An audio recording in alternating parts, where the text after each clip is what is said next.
Welcome to the Arlington Street Church podcast. Founded in 1729, Arlington Street continues today as a gathering place for progressive people of faith in the greater Boston area and beyond. We are located at the corner of Arlington and Boylston Streets, across from the Public Garden in Boston, Massachusetts. Please visit ascboston.org for more information about this historic Unitarian Universalist congregation. Arlington Street Church, gathered in love and service for justice and peace. If you were to leave the sanctuary through the main doors and head east, skirting the Public Garden and angling across the Common in barely half a mile, you might find yourself at West Street, which connects Tremont and Washington Streets. One of the less imposing structures on this unexceptional street, 13 West Street, still displays a sign for Papagayo, a restaurant that closed several years back, the edifice now grimy and padlocked, the windows obscured by a rusting metal grate. A small plaque on the facade informs the alert passerby that 13 West Street was once the site of Elizabeth Peabody's bookshop. Quote, a meeting place for transcendentalists and intellectuals. Journalist Margaret Fuller gave lectures here called Conversations, which were an important part of the early American feminist movement. All true, so far as it goes.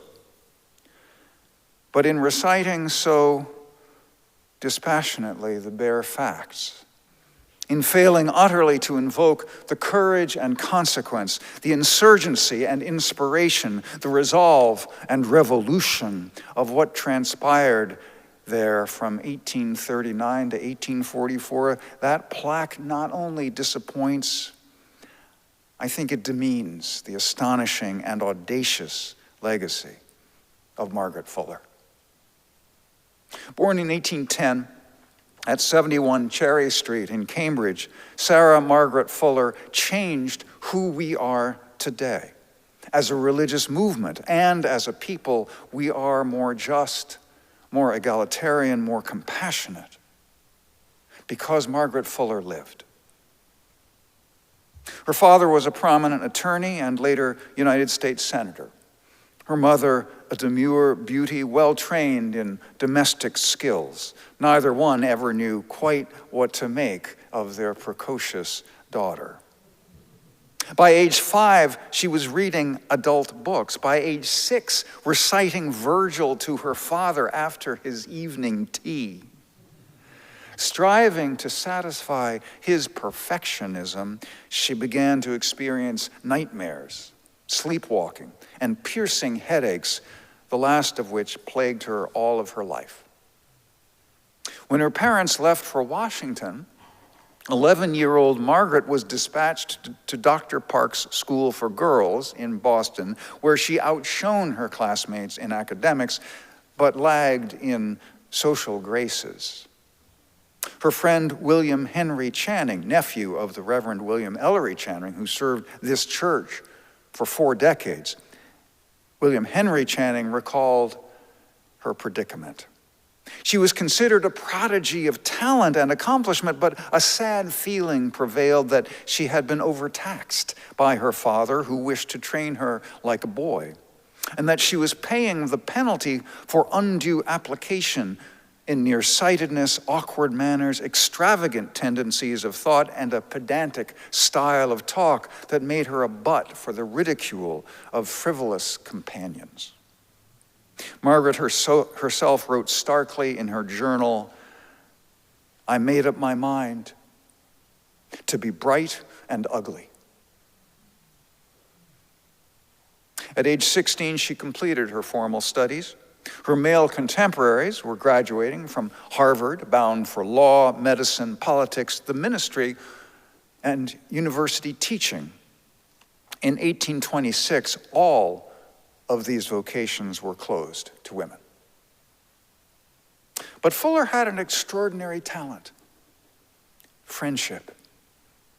In groups, she tended to declaim with learned ostentation, but in individual conversation, she was capable of drawing out the most reserved soul. She could not make a journey or go to an evening party, Ralph Waldo Emerson recalled, without meeting a new person who wished presently to impart his history to her. It was Fuller's skill at conversation, far more than writing, that made her famous. Another Unitarian friend, the Reverend Frederick Henry Hedge, observed, "Her speech, though finished and true as the most deliberate rhetoric of the pen, had always an air of spontaneity which made it seem the grace of the moment, the result of some organic provision which made finished sentences as natural to her as blundering and hesitation are to most of us." Emerson called her conversation the most entertaining in America. But even her friend Channing conceded that her intense self-certainty and acerbic satire could overwhelm. She paid slight heed to the trim palings of etiquette, but swept through the garden beds and into the doorway of one's confidence so cavalierly that a reserved person felt inclined to lock himself up in his sanctum. For a woman, the price of intellectual distinction was sexual disqualification. "I love best to be a woman," Fuller confessed, "though womanhood is at present too straitly bounded to give me scope." Even could she have found the man who could tolerate her brilliance, the life of letters she craved could not coexist with conjugal domesticity. A married man could retreat to his library for hours on end, at once protected and left alone by his wife. A married woman, obligated to chores and social calls, had no such luxury even before children occupied her sphere. Fuller's relations with American men remained chaste, even when both parties imagined more. A journal entry gives voice to her anguish. "With the intellect," she wrote, "with the intellect I always have, always shall overcome. But the life, my God, shall the life never be sweet?" Fuller found solace in a religious faith that embraced both the Christian Unitarianism of William Ellery Channing and the Transcendentalism of Ralph Waldo Emerson. At the age of 21, she was transformed by a mystical experience. Provoked by the facile optimism of a Unitarian Thanksgiving Day sermon, probably not too different from one of mine, she remembered, "I felt within myself great power and generosity and tenderness, but it seemed to me as if they were all unrecognized and as if it was impossible that they should be used in life. I was only 21. The past was worthless, the future hopeless." After the service, Fuller fled into the dark woods, where the sun suddenly shone with transparent sweetness, and she felt transported. "I saw there was no self, that selfishness was all folly and the result of circumstance, that it was only because I thought self real that I suffered, that I had only to live in the idea of all, and all was mine."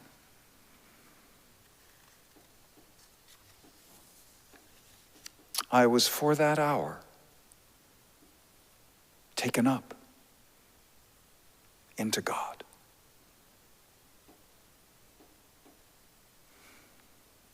Although she could not preserve that sense of oneness with all things, its memory sustained her the rest of her life.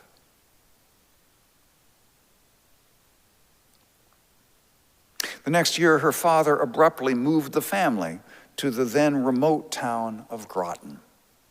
For 22-year-old Margaret, bred to the heady talk and well-stocked libraries of Cambridge, Groton was a dismal exile.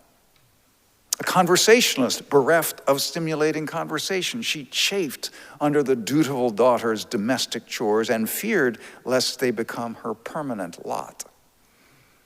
When 3 years later her father died, Fuller took over management of the household and care of her younger siblings. And her nightmare seemed real.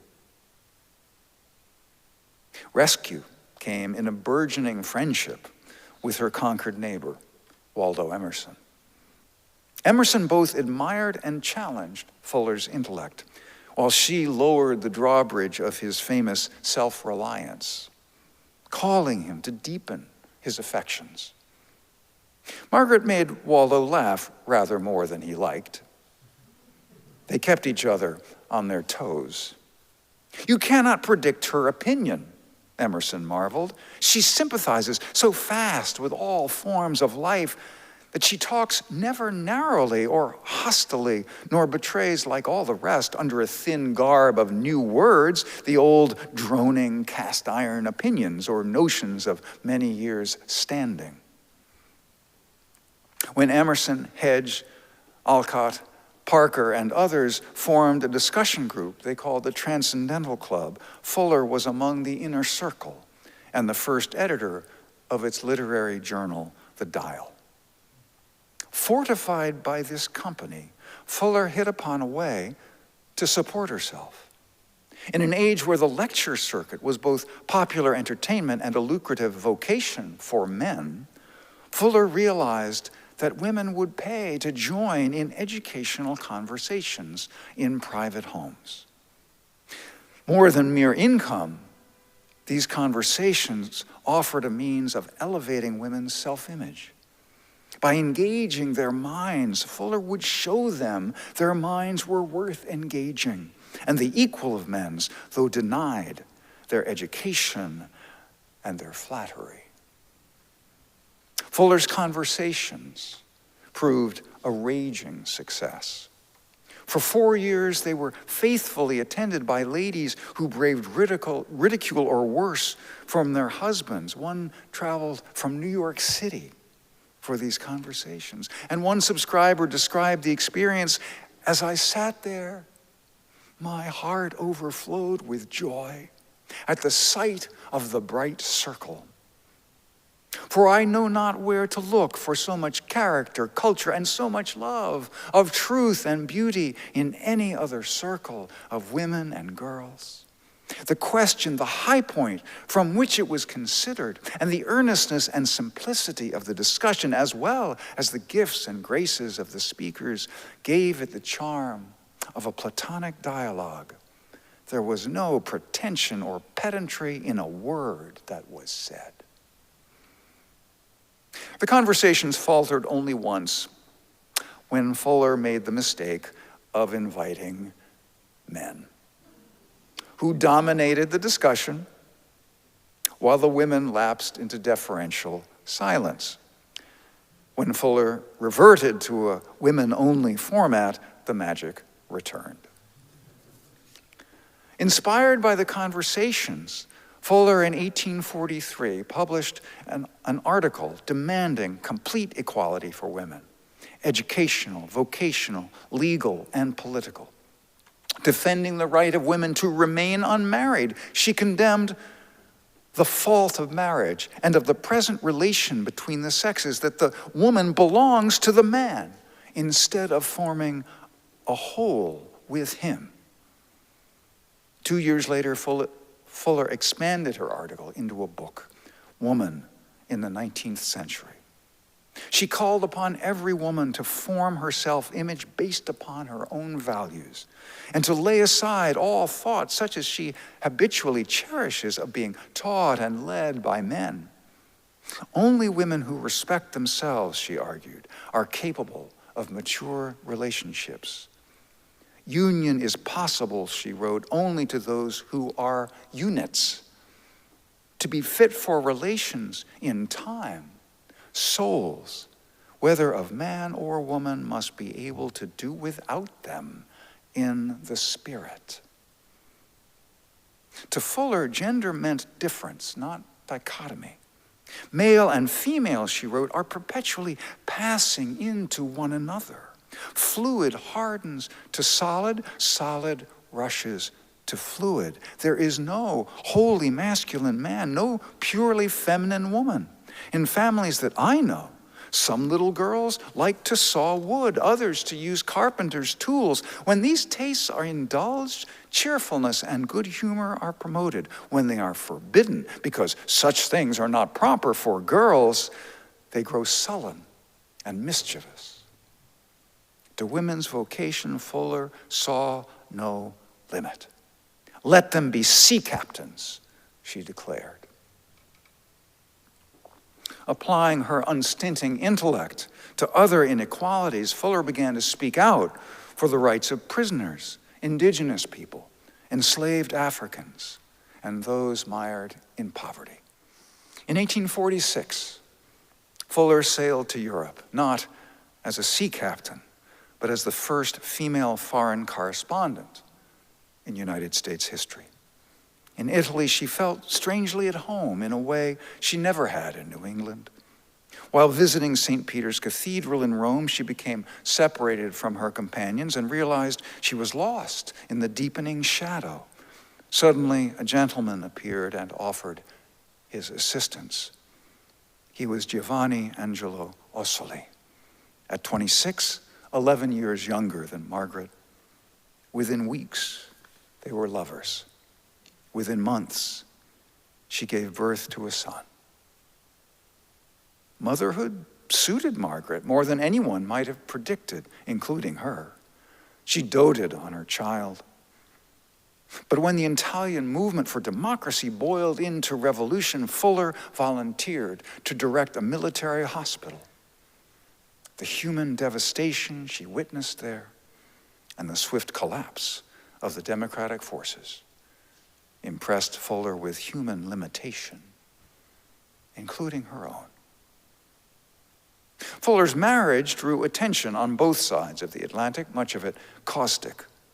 "What a strange story, is it not?" taunted one male observer. "Now that the scornful, man-hating Margaret of 40 has got a husband, really no old maid need despair while there is life in her body." Others were scandalized by the likelihood that Fuller had been pregnant on her wedding day. But the passages of war and motherhood had led Fuller to a deeper peace. She counseled her friends not to feel anxious about people's talk concerning me. It's not directed against the real Margaret, but a phantom. People, when they see me, will not generally be inclined to injure me, for they will see the expression of a heart bettered by experience, more humble and tender, more anxious to serve its kind than ever before. Preparing to return to America, Fuller was troubled by frequent reports of shipwreck. She prayed that it may not be my lot to lose my babe in the sea, either by unsolaced sickness or amid the howling waves, or that if I should, it may be brief anguish.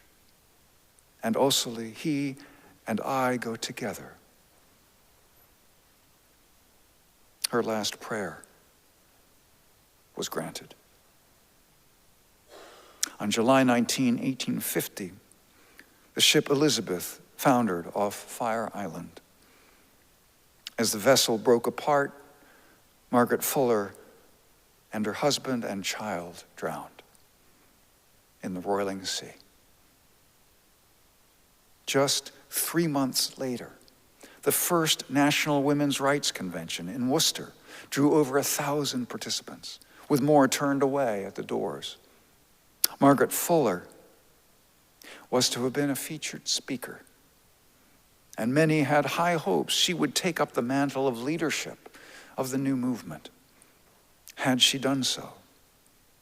She might have challenged and guided the American conscience for the next half-century.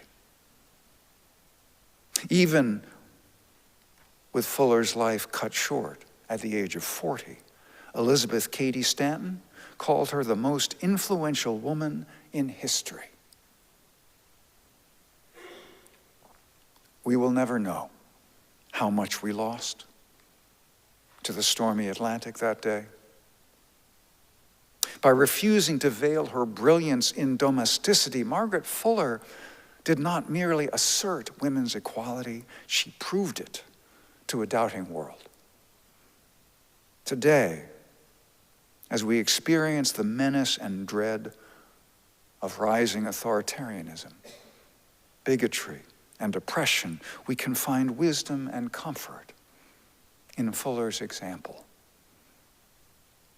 Like Fuller, we can choose to be our authentic selves, never trimming our sails to accommodate the prevailing winds.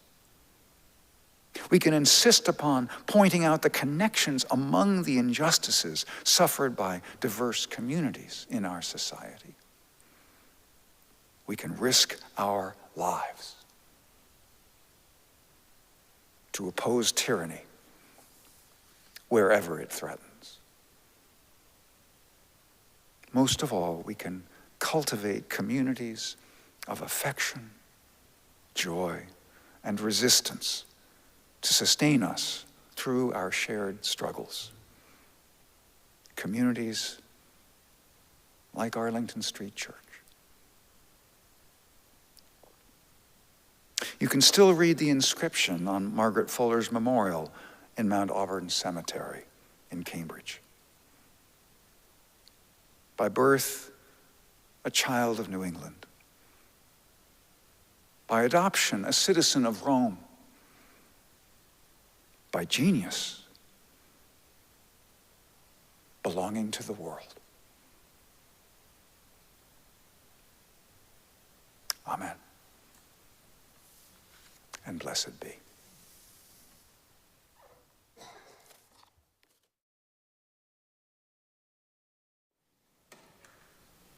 The words of Barbara Peskin.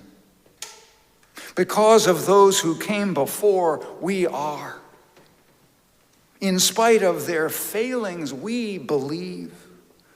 Because of and in spite of the horizons of their vision, we too dream. Let us go remembering to praise, to live in the moment, to live mightily, to bow to the mystery. May love hold us all until we meet again. Our worship is ended. Our service begins. Amen.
please visit ascboston.org for more information about this historic Unitarian Universalist congregation.